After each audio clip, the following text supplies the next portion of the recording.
بنگلہ دیش کی حکومت نے مطالبہ کر دیا ہے پاکستان سے کہ پہلے تو وہ اپالوجی معافی مانگے، جو ان کا ایک روایتی رہی ہے ڈیمانڈ کہ جو کچھ بھی 1971 میں ہوا، انہوں نے کہا جی معافی مانگیں، اور یہ بھی کہا گیا کہ پاکستان جو ہے وہ پرانے پیسے دے ہمیں۔ اسحاق ڈار صاحب جو کہ پاکستان کے فورن منسٹر بھی ہیں، پاکستان کے ڈپٹی پرائم منسٹر بھی ہیں، بنگلہ دیش کے وزٹ پر ہیں۔ اس کے بعد جی کئی طرح کے بنگلہ دیش کی طرف سے بھی کئی طرح کی سٹیٹمنٹس آئیں جس میں انہوں نے پاکستان 1971 کے واقعات پہ معافی مانگے، جو مظالم ہوئے ہیں، جو ظلم ہوا ہے اس پہ معافی مانگے۔ مجھے لگتا ہے کہ آپ اس ملاقات کے نتائج سے مطمئن نہیں ہیں۔ جو اس دور کے پیسے تھے کو پرانے، جو 1971 میں آئی تھنک کو قرضہ لیا ہوا تھا، کچھ اس طرح کی چیزیں تھیں، وہ اس وقت ایک وہ پوری کی پوری ہسٹری ہے۔ جینوسائیڈ ہوا بنگالیوں کا، 30 لاکھ لوگ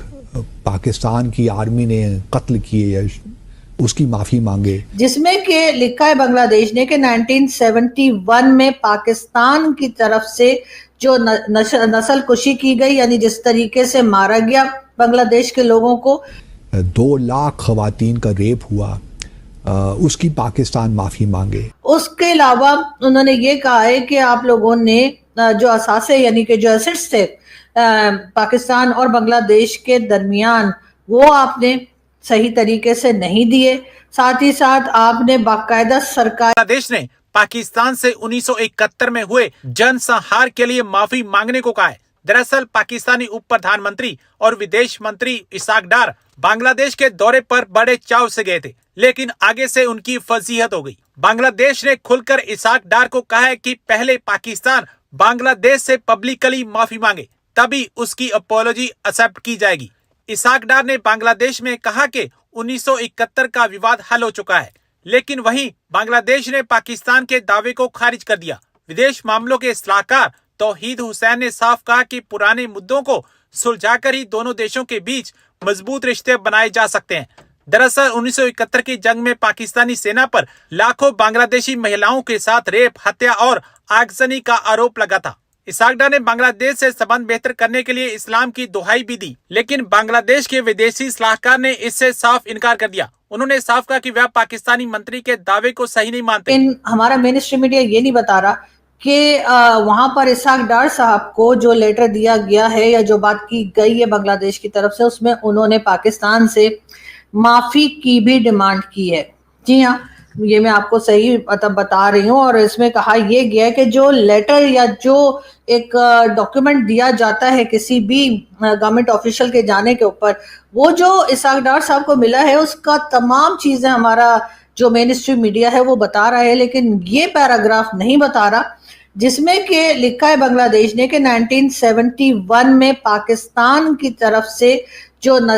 نسل کشی کی گئی، یعنی جس طریقے سے مارا گیا بنگلہ دیش کے لوگوں کو، اس کے علاوہ انہوں نے یہ کہا ہے کہ آپ لوگوں نے جو اثاثے یعنی کہ جو ایسٹس تھے پاکستان اور بنگلہ دیش کے درمیان، وہ آپ نے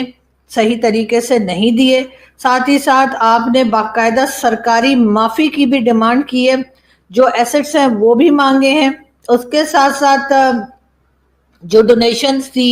یا جو پاکستانی جو ہیں وہ ابھی تک جو پھنسے ہوئے ہیں بنگلہ دیش میں، ان کی واپسی کے لیے بھی کہا گیا ہے، اور پاکستان سے یہ بھی ڈیمانڈ کی ہے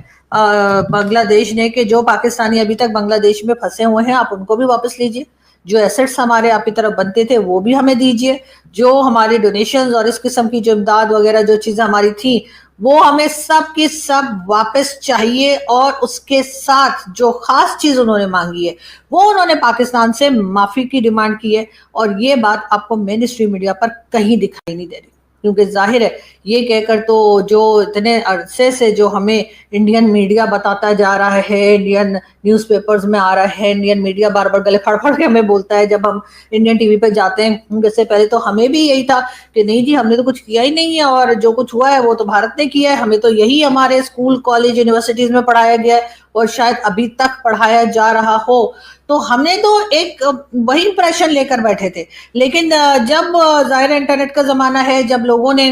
یوٹیوب چینل دیکھے، جب لوگوں نے مین اسٹریم چینل بھی اگر پوری دنیا کے دیکھنے شروع کیے، تو ایسا ایسا کر کے لوگوں کو پتا چلا کہ ہسٹری میں کیا ہوا ہوگا، اور پھر ہمارے یہاں اپنے لوگ، بہت سے لوگ ہمارے بہت اچھے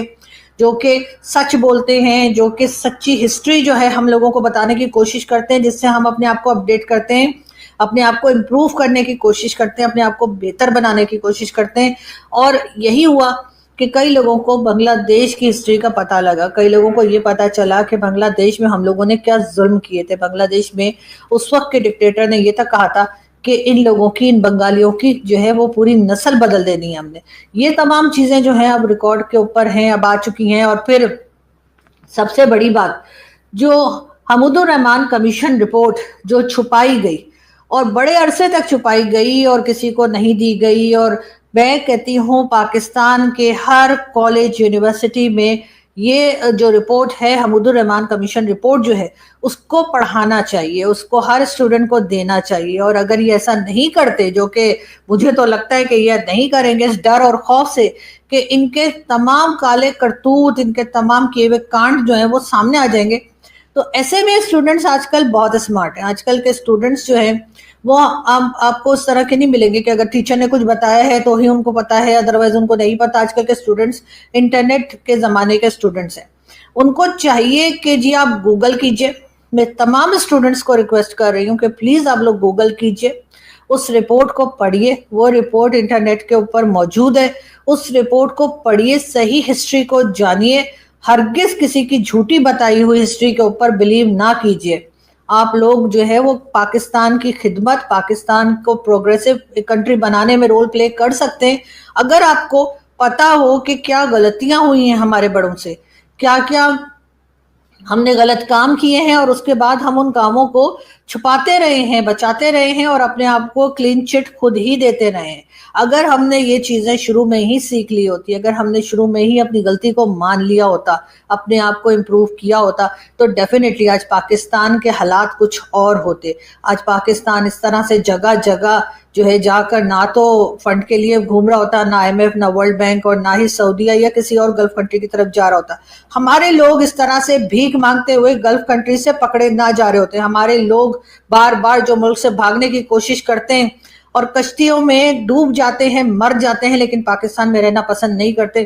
ان کے یہ حالات نہ ہوتے. لیکن افسوس کی بات ہے کہ ہم نے ہسٹری سے کچھ سیکھا نہیں. ہم نے ہمیشہ اپنی ہسٹری کو چھپانے کی کوشش کی ہے, ہمیشہ اپنی ہسٹری کو جھوٹا کچھ نہ کچھ ڈال کر بتانے کی کوشش کی اپنے اسٹوڈنٹس کو. لیکن آج کے اسٹوڈنٹس سے میں امید کرتی ہوں کہ وہ یہ حمود الرحمان کمیشن رپورٹ کو پڑھیں گے, وہ یہ جانیں گے کہ ہم نے کیا ظلم کیا تھا اس وقت بنگلہ دیش کے لوگوں کے اوپر, اور اس طرح سے وہ ہم سے الگ ہوئے, اور بالکل ان کا حق بنتا تھا, کیونکہ جو حالت ہم نے ان کی کر دی تھی, ہم نے ان کے لیے کوئی راستہ چھوڑا نہیں تھا کہ وہ پاکستان کے ساتھ رہنا پسند